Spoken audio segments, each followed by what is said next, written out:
Rruga në zonën e Arës së Gurrës në Librazhd nuk u hap as këtë të hënë siç ishte paralajmëruar.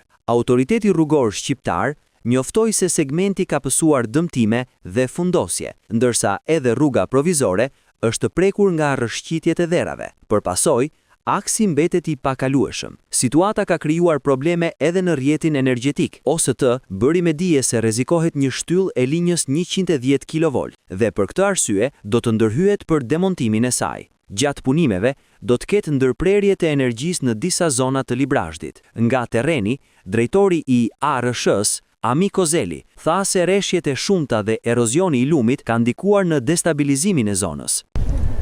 Situata paraqitet kritike. Ajo që ne shpresuam që ishte një plan rrëshqitje deri në 6 metra, rezultoi që nuk është i tillë. Ne kemi rrëshqitje aktive.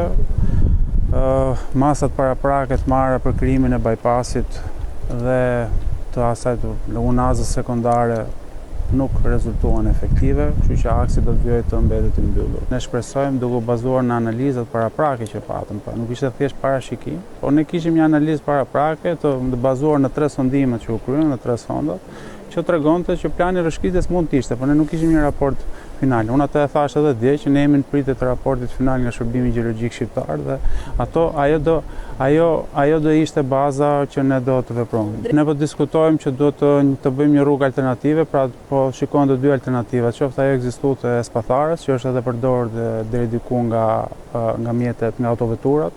Ndërkohë nga një diskutim që patëm sot edhe me banorët e zonës, edhe me kryetarin e njësisë administrative, thanë që mund të ekzistojë mundësia e krijimit të një rruge sekondare këtu në Dragostunj. Po e shikojmë, po e vlerësojmë. Raporti gjeologjik ne e presim nga Shërbimi Gjeologjik, ashtu si kundër edhe nga 3 sondat që u bën.